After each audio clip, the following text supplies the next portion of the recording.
Vous pensez savoir quand on vous ment? Vraiment? Oubliez le nez qui s'allonge, les regards fuyants, les mains qui tremblent. Ce sont des clichés de dessins animés. La réalité, c'est beaucoup plus subtil. Le signe le plus révélateur de la manipulation n'est pas un grand geste. C'est un murmure visuel, une anomalie de quelques millisecondes sur un visage. Une micro-expression que la plupart des gens ignorent, mais que votre cerveau, lui, enregistre. Et c'est elle qui vous met mal à l'aise. Aujourd'hui, on ne va pas seulement nommer cette expression. On va apprendre à la voir, à la comprendre, et surtout, à savoir quoi faire quand elle apparaît. Car ce n'est pas juste un tic. C'est la signature d'un manipulateur. Imaginez la scène, vous êtes au bureau, vous venez de rater une présentation importante. Votre collègue, Marc, s'approche. Il a l'air si compatissant. Il pose une main sur votre épaule. Il vous dit « Je suis vraiment désolé pour toi. Tu as tellement travaillé, c'est injuste. » Les mots sont parfaits. Le ton est parfait. Mais pendant une fraction de seconde, juste avant qu'il ne finisse sa phrase, vous voyez ça. Un coin de sa lèvre qui se relève.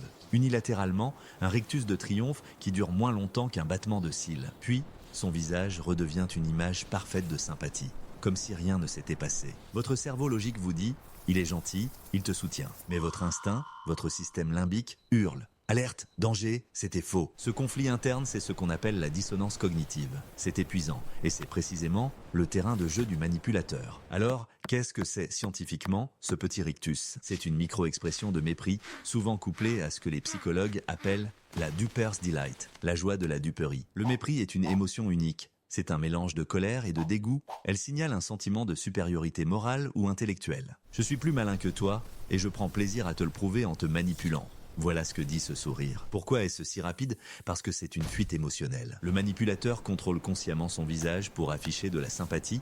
C'est son cortex préfrontal qui travaille. Mais son émotion réelle, sa jubilation, son mépris, vient du système limbique, beaucoup plus rapide et instinctif. Pendant une fraction de seconde, la vraie émotion gagne la course et apparaît avant que le contrôle conscient ne la rattrape et ne la supprime. Ce n'est pas limité au bureau. Pensez à ce dîner de famille. Votre tante vous dit « Oh, cette nouvelle coupe de cheveux est audacieuse. C'est bien de ne pas se soucier de ce que pensent les gens. » Elle sourit gentiment, mais juste avant, vous avez vu ce rictus. Ce n'était pas un compliment, c'était une pique, déguisée en encouragement. Ou ce partenaire qui, après une dispute, vous dit « Je suis désolé que tu te sois senti blessé par ce que j'ai dit. Ce ne sont pas des excuses, c'est un non-dit. Le problème, c'est ta sensibilité, pas mes paroles. » Et le petit sourire qui l'accompagne le confirme. Le manipulateur utilise cette technique pour vous faire douter de votre propre perception. C'est la base du gaslighting. Tu as du mal voir, tu es trop sensible. J'essayais juste d'être gentil. Et parce que le signe était si bref, si minuscule, vous commencez à les croire. Vous vous excusez même de les avoir mal jugés. Le piège s'est refermé. Vous êtes maintenant confus et eux sont en position de contrôle. Ok, c'est sombre. Mais la connaissance est le pouvoir. Maintenant que vous savez ce qu'il faut chercher, que faites-vous? Voici un plan d'action en 4 étapes. Et la première est la plus contre-intuitive. Étape 1, ne rien dire, ne réagissez pas. Je sais, votre impulsion est de dire « Je t'ai vu, j'ai vu ton petit sourire ». Ne le faites pas. C'est exactement ce que le manipulateur attend. C'est une invitation à un combat qu'il a déjà gagné d'avance. Il niera. De quoi tu parles? J'étais juste triste pour toi.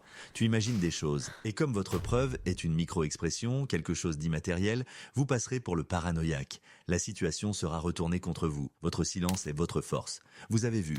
Vous avez enregistré. C'est tout. Gardez cette information pour vous. Étape 2, devenez un scientifique. Observez et collectez des données. Cette micro-expression n'est pas une preuve irréfutable. C'est un drapeau rouge, un seul. Votre mission est maintenant de chercher des schémas. Est-ce que les actions de cette personne correspondent à ses belles paroles? Notez les contradictions. Il dit qu'il veut votre bien, mais ses conseils vous ont-ils déjà aidé ou vous ont-ils fait douter de vous? Elle dit qu'elle vous soutient, mais est-elle là quand vous réussissez ou seulement quand vous échouez? Pour vous consoler, la micro-expression était le symptôme. Cherchez la maladie. Le décalage constant entre ce qui est dit et ce qui est fait. Étape 3, faites confiance à votre intuition, mais vérifiez-la avec des faits. Votre intuition a sonné l'alarme en détectant le rictus. C'est son rôle, c'est un détecteur de schéma ultra rapide. Maintenant, votre esprit rationnel doit faire le travail d'enquête. Rassemblez les preuves concrètes que vous avez collectées à l'étape 2. Le but n'est pas d'avoir une confrontation. Le but est d'atteindre une certitude intérieure. De ne plus vous dire « est-ce que j'exagère ?» mais de savoir « non, je vois clair ». Mon impression était la bonne. Cette certitude est la base de la dernière étape, la plus importante. Étape 4, établir des limites. Pas avec des mots, avec des actions. Le manipulateur se nourrit de votre énergie émotionnelle, de votre temps, de vos ressources. Coupez-les vivres. Pas besoin d'une grande déclaration. Les changements se font en silence. Peux-tu m'aider sur ce projet? Non, désolé, mon emploi du temps est plein. Fin de la conversation. On devrait se voir pour que je te raconte mes problèmes. Je ne suis pas disponible cette semaine. Pas de justification, c'est ce qu'on appelle la méthode de la pierre grise.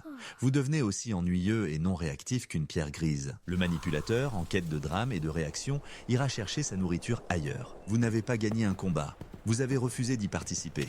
C'est beaucoup plus puissant. En conclusion, ce petit rictus de mépris n'est pas une malédiction. C'est un cadeau. C'est votre système de détection précoce qui vous dit « Fais attention ici ».